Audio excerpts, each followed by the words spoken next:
자, 우리가 지금부터 볼 거는 생태계. 일단 생태계가 뭐냐부터 얘기할 건데, 네. 자, 생태계라는 것은 일반적으로 이런 생각이 들죠? 생태계, 이렇게. 네. 여기에 누가 살고 있냐?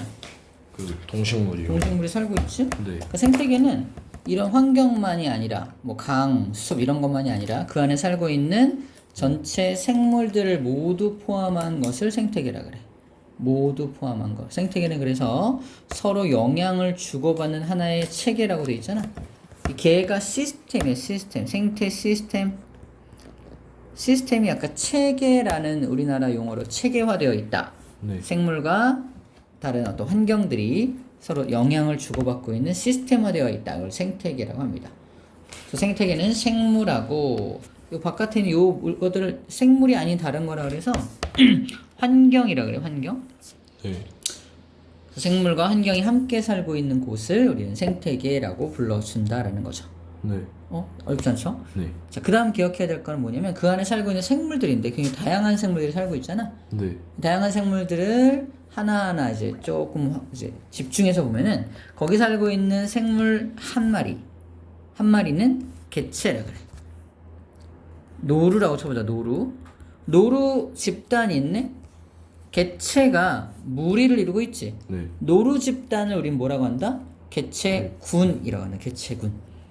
그래서 개체군을 딱 보는 순간 우리는 뭐라고 쓸 수 있어야 돼? 하나의 종이야. 하나의 종을 갖다가 우리는 개체군이다 라고 불러줍니다. 근데 이 숲에는 이 하나의 종만 사는 게 아니지. 여러 종들이 막 살고 있잖아. 보여? 여러 종이 살고 있을 때 이 군이 모여 있잖아. 네. 군들이 모여 있다는 뜻으로 군집이라고 보면 돼. 그래서 군집이라는 표현은 여러 종이 함께 살고 있는 걸 군집이라고 표현합니다. 그래서 개체군은 한 종, 군집은 여러 종. 이런 키워드들을 좀 알고 있어야 되는 부분이에요.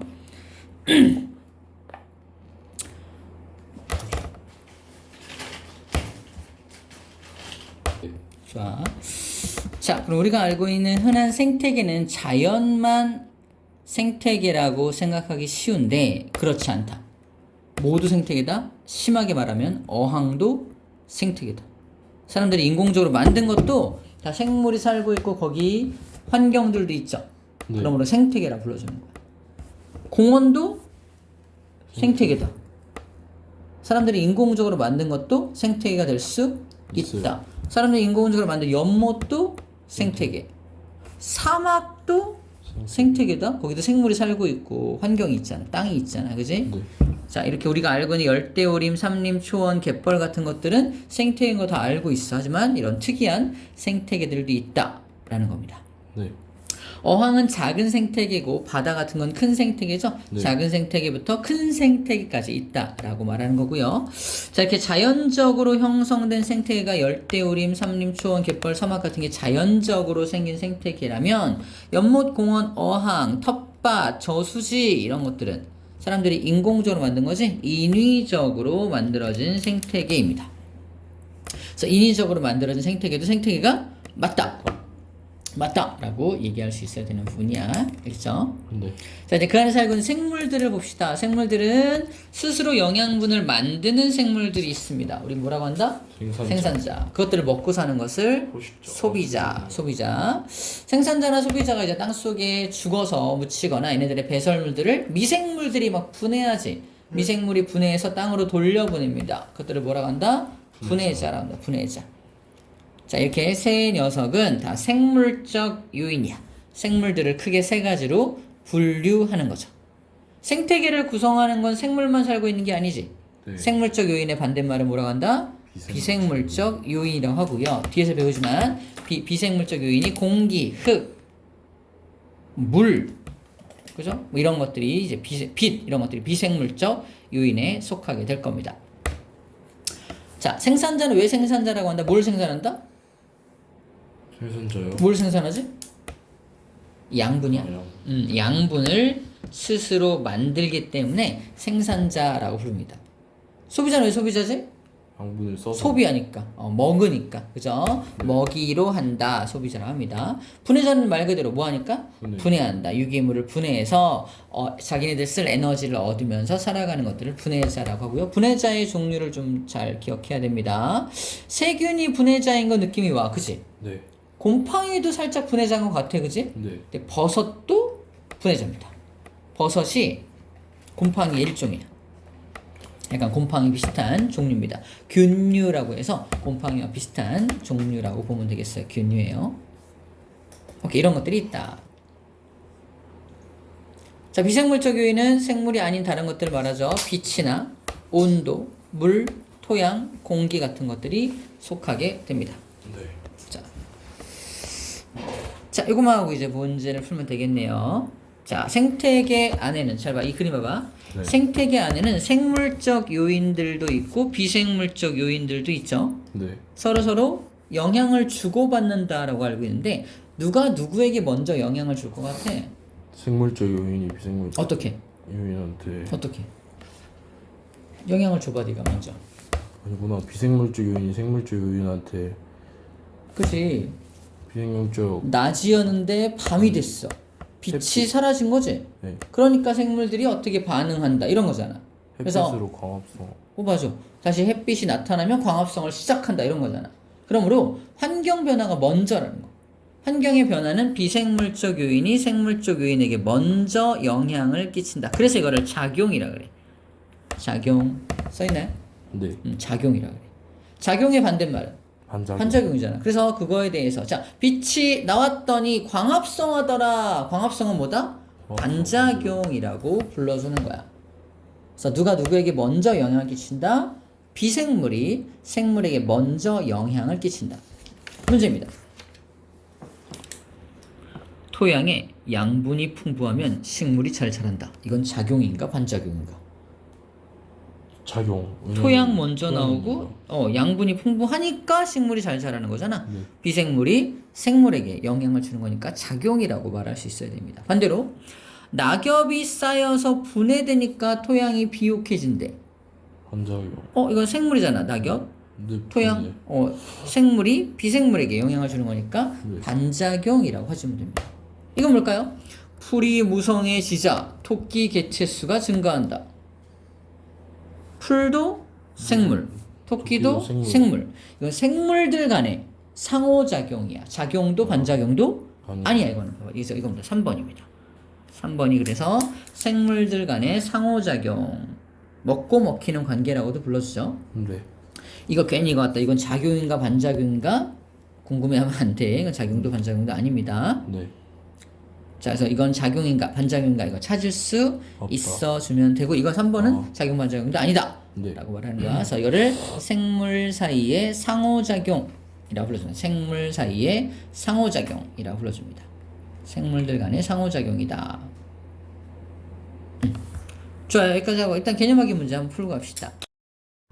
자, 생물과 환경의 관계인데 아까 환경이 생물한테 먼저 작용을 하지. 네. 그래서 지금 여기서 환경을 먼저 제시하고 걔네가 생물한테 어떤 영향을 주는지를 정리할 거예요. 처음에 나오는 게 빛입니다. 빛이라고 하는 환경 요인이 생물한테 어떤 영향을 주는지를 볼 건데, 처음에 배우는 건 빛의 세기. 빛이 센 곳과 빛이 약한 곳에 따라서 생물이 어떻게 변화되느냐. 네. 그거 배울 거고요. 두 번째로 배우는 건 빛의 파장이야. 여기 조금 생소합니다. 파장에 따라서 생물이 서식하는 환경이 좀 달라지고요. 세 번째는 빛이 비추는 시간, 다른 말로 일조 시간에 따라서 생물들이 어떻게 변화되는지 세 가지를 먼저 배우게 될 거예요. 자, 빛이 좀 양이 많아. 네. 쉽게 갑시다. 자, 빛이 센 곳은 이런 식물이 살아요. 이걸 양지식물이라 그래. 빛이 약한 곳에 사는 식물들을 음지식물이라고 합니다. 네. 빛이 너무 세니까 잎이 타버릴까봐 잎의 모양 봐봐. 약간 얇아요. 얇고 길쭉길쭉한 모양으로 되어 있지. 네. 근데 음지는 빛이 약하니까 그 모든 빛을 다 받기 위해서 널찍한 모양으로 되어 있습니다. 다르지? 네. 이제 널찍한 모양이지만 좀 얇어. 얘는 이렇게 갈라져 있는 모양이지만 좀 두꺼운 모양을 하고 있습니다. 이런 구조를 갖고 있어요. 양지식물은 방금 말한 양지식물은 좀 두껍다. 이런 두꺼운 형태를 갖고 있고요. 음지식물은 좀 넓지만 얇다. 그럼 두껍고 얇고의 차이가 무슨 차이다? 보이죠 이거? 울타리 조직이 얘는 두 층으로 되어 있고 얘는 한 층으로 되어 있지. 네. 울타리 조직이 바로 초록색인 거 보여요. 초록색. 네. 초록색인 거 보니까 광합성을 하는 조직입니다. 광합성을 하는 울타리 조직이 굉장히 많이 빽빽하게 배치된 게 양지식물. 울타리 조직이 좀 한 층으로만 되어 있는 게 음지식물의 특징이에요. 네. 정리하면 양지식물은 잎이 두껍고 뭐하다? 약간 뾰족하다. 그다음에 음지식물은 잎이 얇지만 넓다. 널찍하게 되어 있다라는 게 포인트가 되겠습니다. 자, 여기 나와 있어요. 식물의 잎은 자 어디 있어? 약한 곳에 사는 식물의 잎은 얇고 넓다. 그래서 빛을 효율적으로 흡수할 수 있다라고 되어 있습니다. 하지만 빛이 강한 곳에 사는 식물의 잎은 두껍다라고 되어 있죠. 두껍고 여기 잎의 모양은 약간 뾰족뾰족한 모양으로 되어 있습니다. 우리 이런 잎 본 적 있나요? 이렇게 막 이렇게 갈라져 있는 이런 잎 이렇게 갈라져 있는 단풍잎이요? 이런 것도 약간 갈라져 있는 것도 약간 양지식물에 사는 잎의 특징이 됩니다. 약간 뾰족뾰족한 느낌을 갖고 있는 것들. 자, 단풍잎도 이제 높은 나무에 자라는 거니까 양지식물에 해당하겠지. 오케이, 이 정도 정리해주면 됩니다. 자, 그럼 빛이 강한 곳에서 잘 자라는 건 얘가 잘 자라겠지? 네. 빛이 약한 곳에서 잘 자라는 건 얘가 잘 자라겠지? 네. 빛이 약한 곳에서는 그러면 얘는 잘 자랄 수가 없어요. 없겠네. 그렇다면 생명력이 더 강한 건 누구라고 볼 수 있을까? 음지. 맞아, 얘가 더 생명력이 강하다고 볼 수 있어. 약한 빛에서도 살아남을 수 있으니까. 당연히 강한 빛이 있으면 더 얘도 살아남겠지. 네. 하지만 약한 빛으로 바뀌면 얘는 살아남지만 얘는 죽을 거 아니야. 네. 그러므로 좀 더 생명력이 강하다는 건 이쪽 음지식물 쪽이라고 볼 수가 있습니다. 두 번째, 빛의 파장입니다. 파장이 뭘까? 일단 빛이 뿜어내는 빛에 도달하는 거리. 자, 빛은 이렇게 와. 빛입니다. 네. 자, 여기가 우리 눈에 보이는 영역이야. 가시광선의 영역이라 그래. 네. 근데 이렇게 에너지가 이쪽이 많은 빛이고 얘는 에너지가 되게 적은 빛이야. 네. 태양에서 오는 빛은 에너지가 많은 빛부터 에너지가 적은 빛까지 함께 오거든. 네. 에너지가 많은 빛의 특징 잘 봐. 에너지가 많은 빛의 특징은 요 끝 여기 꼭대기부터 그 다음 꼭대기까지 거리가 짧아.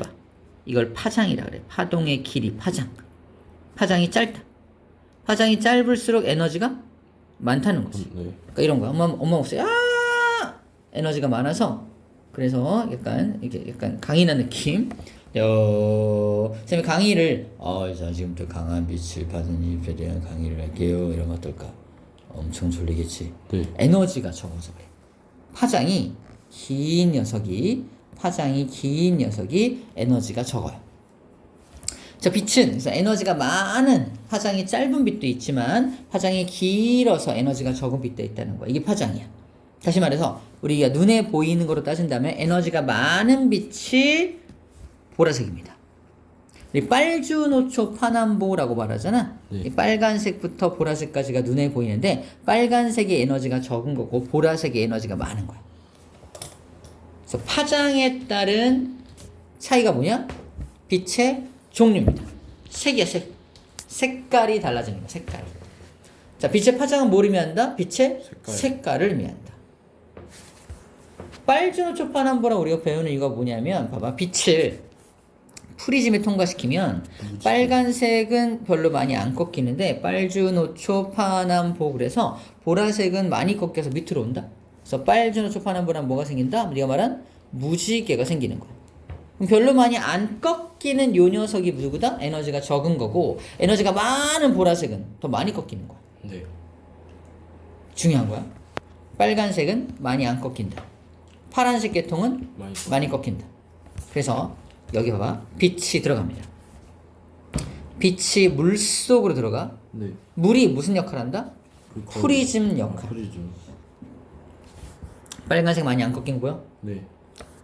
주황색 좀 꺾인 거 보여? 네. 빨주, 노초, 아무튼 노란색 계통이잖아. 네. 파란색 봐봐. 확 꺾였지? 네. 그래서 물 속에 들어가는 빛이 요런 것처럼 얕은 물에는 빨간색만 가고 네. 깊은 물에는 파란색 계통이 간다는 거야. 그럼 여기 살고 있는 생물이 있다면 얕은 곳에 사는 생물이야. 무슨 빛을 이용해야 돼? 그 적색. 그지? 적색광을 이용하려면 자기 몸 색깔이 어때야 돼? 빨간. 초록색이어야 돼. 초록색. 빨간색은 왜 빨간색인지 알아? 여기 형광등에서 빛이 가잖아. 이 모든 색깔의 빛이 가고 있는 거야. 네. 빨간색을 반사시키니까 빨간색으로 보이는 거야. 네. 그냥 빨간색을 이용할 수 있어, 없어? 있어요. 없어요. 반사시키는 거니까 이용할 수 없다니까? 네. 그래서 자기 몸의 색깔을 빨간색으로 하면 빨간색을 이용할 수 없어요. 없어. 큰일 나. 죽어. 그래서 빨간색을 제일 잘 흡수할 수 있는 색이 뭐다? 초록색. 초록색. 그래서 녹조류가 사는 거야. 얕은 바다에 누가 산다? 녹조류가 산다. 그럼 깊은 바다는 무슨 색깔을 이용해야 돼? 갈조류, 갈색, 홍조류, 빨간 색깔. 색깔을 이용을 어떤 색깔의 빛을 이용해야 돼? 빨간 색깔. 다시 잘 봐. 깊은 바다야. 네. 깊은 바다에 무슨 빛이 들어가지? 청색광. 파란색. 깊은 바다에 파란색이 들어가니까 그 파란색을 이용해야 될 거 아니야? 네. 파란색을 이용하려면 자기 몸 색깔이 빨간색이어야 돼. 네. 자기 몸 색깔이 빨간색이어야 파란색 빛을 이용할 수 있는 겁니다. 그래서 깊은 바다에 뭐가 산다? 홍조류, 얕은 바다에는 녹조류, 중간 바다에는 갈조류가 사는 거예요. 오케이? 어떤 원리인지 알겠지? 네. 빛의 파장에 따라서 생물이 서식하는 곳이 달라지는 거지. 네. 오케이? 조심히 우리가 잘 기억해 줘야 되고, 이게 되게 중요해. 해조류의 종류. 녹조류 뭐가 있다? 파래와 핵함이 녹조류. 그래서 인터넷을 찾아서 파래와 핵함이 녹색인 걸 확인해야 됩니다. 이따가 너 잠을 깨기 위해서 보여줄게요. 응? 네. 졸려. 중요한 건 이거야. 홍조류 빨간색. 네. 빨간색이 누가 빨간색이다? 김이 빨간색이라고. 야, 김 빨간색인 거 알아? 그 가끔 빛에 비치면. 그지. 그걸 생각해. 원래 색깔이야 그게. 그걸 이제 말리다 보니까 검은색으로 바뀐 거야. 네. 김이 원래 빨간색이야. 우뭇가사리는 잘 못 봤겠지만 얘도 빨간색입니다 원래. 그럼 갈색을 띠는 것도 중요해. 갈색. 누가 갈색이다? 미역. 다시마. 네. 갈색이야. 검은색 아닙니다. 갈색입니다. 네. 파래와 핵함은 초록색, 미역 다시마는 갈색, 김과 우뭇가사리는 빨간색이라는 거 꼭 잘 기억해 주셔야 합니다. 이거 시험 문제 나옵니다. 알겠지요? 네.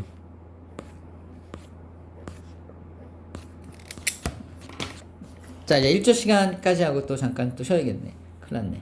자, 1조 시간은 햇빛이 비치는 시간이야. 네. 생물들이 햇빛이 해가 언제 떠서 언제 지는지를 감지합니다. 그래서 12시간을 기준으로 12시간보다 더 오랫동안 낮이 지속돼. 지금은 겨울일까 여름일까? 겨울. 다시. 여름 낮이 많은 거. 낮이 많으니까 여름이지. 네. 12시간 기준으로 낮이 짧으면 겨울. 겨울인 거야. 그래서 여름과 겨울을 뭘 갖다 감지한다? 1조 시간으로 감지하는 거야. 요즘 기상이변으로 여름인데도 서늘하고 겨울인데도 따뜻하고 막 이래. 맞아요. 그래서 온도 가지고는 이제 계절을 판단하는 게 좀 어렵다고 생각하면 돼. 네. 그래서 1조 시간은 변하지 않거든. 네. 태양이 떠서 지는 시간은 변하지 않잖아. 아무리 지구 온난화 온다 하더라도. 그래서 1조 시간으로 동물들은 계절을 판단한다. 꾀꼬리 종달새라는 말을 딱 들으면 얘네들은 언제 봄에 번식하는 것들이고 송어하고 노루는 가을에 번식하는 것들입니다. 그때 얘네들이 현재 봄인지 아닌지 어떻게 판단한다? 가을인지 아닌지 어떻게 판단한다? 1조 시간으로 판단한다는 거야. 마찬가지 곤충이 있는데 온대 지역, 우리가 사는 지역이죠. 네. 온대 지역에 사는 곤충은 겨울잠을 자요. 약간 추워지면. 또 1조 시간을 따져서 이제 추워지는 시기가 겨울이 오게 되면은 겨울잠에 들어가는 거지. 오케이? 네. 그래서 다시 봄이 되면은 다시 활동을 시작하고 번식을 합니다. 그래서 곤충은 1조 시간을 가지고 겨울잠을 잔다. 이따 겨울잠 얘기 또 나올 텐데 겨울잠은 대부분 온도에 영향을 받는 게 맞는데 얘 같은 경우는 곤충 같은 경우는 1조 시간의 영향을 받아서 겨울잠을 잔다는 거야. 네. 또 기억할 거 붓꽃이라는 것과 코스모스를 구분합니다. 붓꽃은 언제 꽃 핀다? 봄과 초여름. 초여름. 코스모스는 알지? 네. 언제 꽃 펴? 가을. 가을. 그래서 이 붓꽃이나 코스모스가 또 계절을 감지하는 것도 뭘 가지고 감지한다? 1조 시간으로 감지를 합니다. 그래서 1조 시간이 그렇게 감지가 되면은 거기 맞춰서 호르몬이 나오거든. 그래서 생식, 번식도 할 수가 있게 되는 겁니다. 자, 낮이 길어야 꽃이 피는 식물을 장일식물이라 하고요. 네. 밤이 길어야 꽃이 피는 식물을 단일식물이라 그래. 장일은 해가 길다는 뜻이지. 네. 단일은 뭐야? 해가 짧다는 뜻이지. 네. 대표적인 녀석으로 여기 붓꽃과 붓꽃 같아요. 붓꽃하고 얘는 붓꽃이고 얘는 국화 같아요. 붓꽃과 국화를 준비하고 낮을 12시간 이상으로 설치를 했어. 네. 그럼 누가 꽃이 필까? 장일식물. 얘가 꽃이 피겠지. 얘는 꽃이 안 피는 거 보이죠? 네. 반대로 낮을 짧게 해서 누가 꽃이 핀다? 얘가 꽃을 피겠죠? 네. 자, 이런 식으로 내가 임의로 공장에서 이런 꽃을 재배하는 공장이 있다면 이런 빛을 켜주는 시간을 조절해서 개화 시간을 조절할 수 있겠지. 네. 그렇게 가능하겠다. 여기까지가 빛에 대한 이야기입니다. 따라서 이 온대여울을 북극으로 보내고 사막으로 보냈을 때 모양이 달라지는데 가장 큰 차이점은 여기 귀의 크기 보이죠? 네. 귀의 크기. 여기를 말단 부위라고 하는데 말단 부위가 크면 얼어버립니다. 우리 왜 추울 때 손 시렵고 발 시렵지? 네. 왜 손과 발이 먼저 시릴까? 말단 부위라서 그래. 이 말단 부위는 피가 잘 통하지 않는 부분이라 온도가 쉽게 떨어져요. 피가 통하면 우리 36.5도의 피가 계속 돌면은 여기는 추워지지 않는 거야. 그지? 근데 이 말단 부위는 피가 잘 못 들어가니까 가장 먼저 차가워진다 보면 돼. 그리고 반대로 말단 부위를 크게 하면요. 크게 하면 열을 더 많이 밖으로 배출할 수 있기 때문에 훨씬 더 따뜻한 뜨거운 곳에서 유리하다라는 겁니다. 몸집도 좀 큰 거 보이죠? 몸집이 커서 이 안에 피하 지방을 저장하고 있어서 추위에 강하게 자기 몸을 변형시키고 좀 날씬하죠? 이런 차이점들도 갖고 있습니다. 여기를 몸의 말단 부위 또는 말단부라고 표현을 해요. 말단부. 특이한 또 어떤 녀석이 있는데, 자, 여기 나마쿠아 카멜레온이라는 녀석이 있어. 네. 이 카멜레온은 몸 색깔을 변화시킬 수 있잖아. 네. 그래서 온도가 지금 너무 높아. 그럼 빛을 반사시켜야 돼. 빛까지 내 몸에 들어오면 더 뜨거워지잖아. 네. 그래서 빛을 반사시키려면 자기 몸 색깔을 밝게 해야 될까, 어둡게 해야 될까? 밝게. 맞아, 밝게 해야 돼. 밝게 해서 밖으로 튕겨내는 겁니다. 너무 추워, 온도가 낮아. 자기 몸 색깔을 어둡게 해서 빛을 좀 많이 받을 수 있게 바꿔주는 겁니다. 오케이, 아 이렇게 할 수도 있겠구나라는 거야.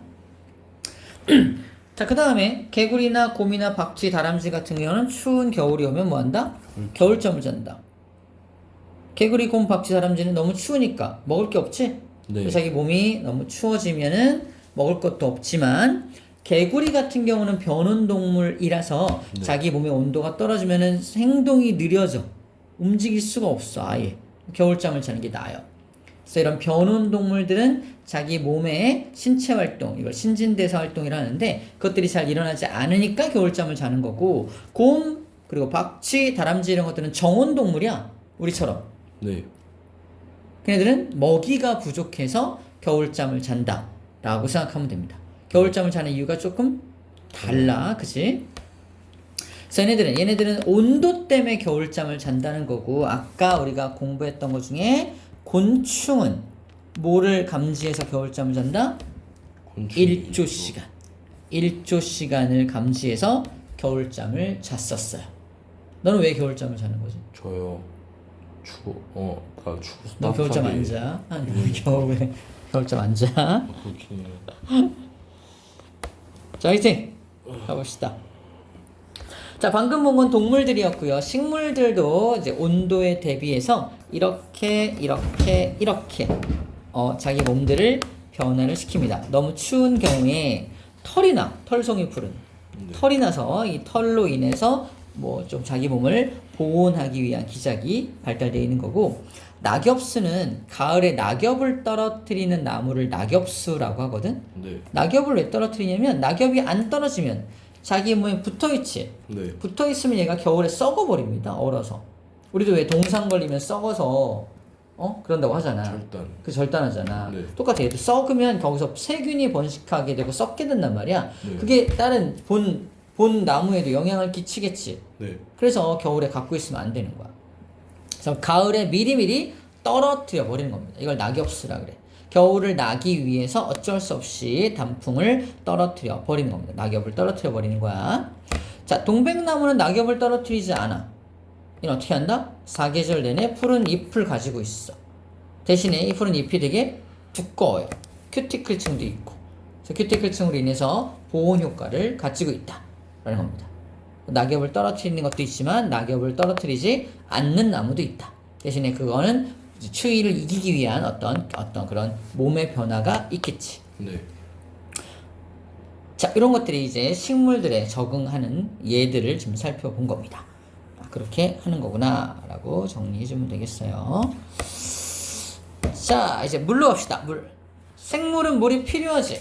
네. 물이 밖으로 손실되는 게 안 좋죠. 막아야겠지. 그래서 그 수분이 밖으로 증발되는 걸 방지하기 위해서 곤충은 몸 표면이 키틴질로 되어 있고요. 큐티클층도 있습니다.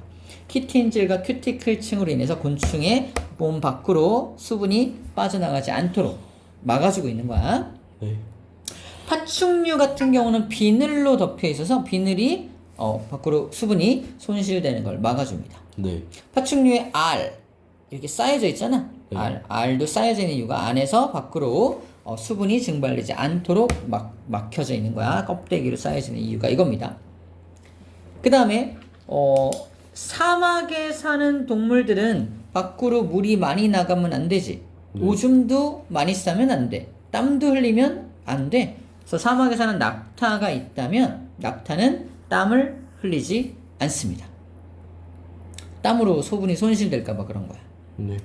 그다음에 사막에 사는 포유류들, 무슨 쥐라던가 이런 포유류들은 오줌을 싸지 않을 순 없지. 노폐물을 내보내야 되니까. 하지만 어떤 오줌을 싼다? 묽은 오줌이 아니라 진한 오줌. 수분이 최소화된 그런 오줌을 싼다라는 겁니다.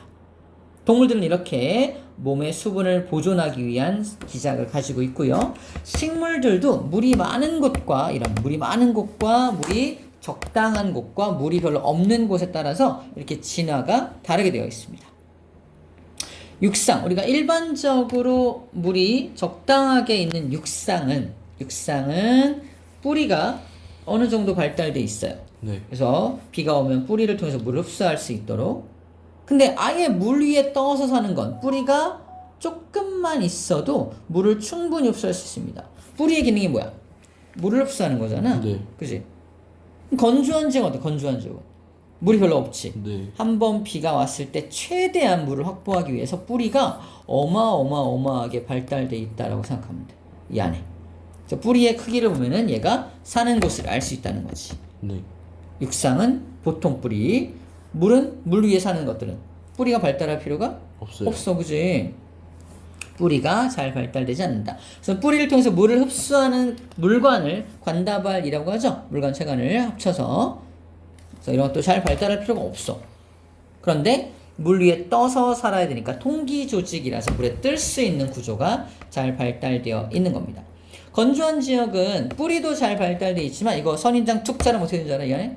물이 나옵니다. 이거를 저수 조직이라고 불러요. 저수가 뭐냐면 물을 저장하는 조직이라고 하는 겁니다.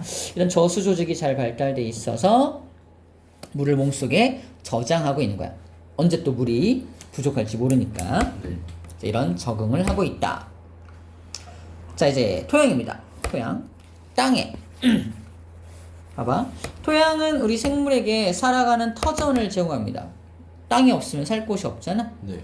토양 안에서 무기염류라 영양분을 공급하기도 하고요. 땅 속에도 공기가 있어. 공기가 있어서 이 공기 안에 있는 산소를 먹고 사는 세균들도 살고 있는 겁니다. 물도 들어있죠. 그래서 이 안에서 많은 생물들이 살아갑니다. 자, 이제 지렁이와 두더지가 나와 있죠. 얘네들은 지금 뭐 하고 있는 거야? 땅 속을 하고 있어. 파고 있죠. 파면은 공기가 더 많이 들어갈 수 있는 공간을 만들어주는 거지. 네. 공기가 더 많이 확보가 되면은 그 공기를 좋아하는 세균들이 훨씬 더 많이 살 수 있어서 토양이 비옥해집니다. 그래서 얘들은 오히려 토양을 더 비옥하게 좋게 만드는 그런 좋은 생물들이다 라고 보면 돼. 자, 일단 그런 것도 알 수 있고요. 이건 지금 생물이 비생물에게 영향을 주는 거지. 반짝여. 그렇죠, 반작용이야. 오케이. 그걸 물어보고 싶었어. 그 다음에 토양 속에 사는 미생물들은 분해자 역할을 해서 모든 생물들의 사체나 어떤 배설물 같은 것들을 다시 비생물 환경, 토양으로 돌려보내는 역할들도 하고 있습니다. 자, 여기 이 부분에는 어때요? 공기가 많이 있겠지? 네. 저 깊은 곳은 압력 때문에 눌려가지고 꽉 눌려가지고 공기가 별로 없어요. 여기는 세균이 안 살까? A라는 네. 지역에도 세균이 살고요. B라는 지역에도 세균이 삽니다. A는 더 많이 살아. 아니야. A는 세균의 종류가 달라. 공기. 산소를 좋아하는 세균들이 A에 살고요. 산소를 싫어하는 세균도 있어. B. B에 삽니다. 그거를 호기성 세균, 혐기성 세균이라고 해요. 호기성은 뭐야? 호기. 이게 좋아할 호자입니다. 기체를 좋아하는 걸 호기라 그러고, 혐오한다. 기체를 혐오하는 걸 혐기성 세균이라고 그래. 너는 선생님을 호하나요? 혐하나요? 호요. 호하나요? 네. 이건 절대로 강요가 아니었습니다. 그죠? 강요가 아니었습니다. 그래서 엄마가 애들 다치면 호 하는 거야. 엄마가 자식 다쳤는데 혐 하는 게 봤어? 네. 못 봤잖아. 잠기라고 했는 얘기야. 자, 그렇습니다. 산소를 좋아하는 것과 좋아하지 않는 세균들이 토양에 살고 있다라는 거예요. 마지막으로 공기입니다. 공기가 있어야 사람들이 살 수 있죠. 네. 그죠? 하지만 공기가 희박한 고산지대에도 사람이 살죠. 네. 그 사람들은 우리보다 적혈구 숫자가 훨씬 많아요. 그래서 적은 산소라도 최대한 확보하기 위한 거지. 아까 여기 물이 부족한 지역에 뿌리가 엄청 많은 거랑 비슷한 거야. 그래서 이 고산지대 사는 사람들은 적혈구 수가 엄청나게 많아서 산소를 효율적으로 운반합니다. 그렇게 적응이 된 겁니다. 그리고 공기 중에 있는 산소는 우리가 숨 쉬는 데 이용이 되고요. 우리가 내뿜은 이산화탄소도 이용이 되죠. 생물들한테. 네. 광합성 할 때 이용이 되죠. 그래서 우리가 숨을 쉴 때마다 공기 성분이 바뀌는 거야. 그죠? 산소가 사라지고 이산화탄소가 생겨나고 있으니까. 광합성을 하면은 이산화탄소가 사라지고 산소가 생겨나고 있는 겁니다. 뭐라고 표현한다? 공기 성분이 뭐한다? 변하고 있다. 그죠? 네. 또 나무는 자기 주변의 세균들을 없애기 위해서 살균 물질을 스스로 분비합니다. 살균 물질. 들어봤나? 피톤치드라고? 어디?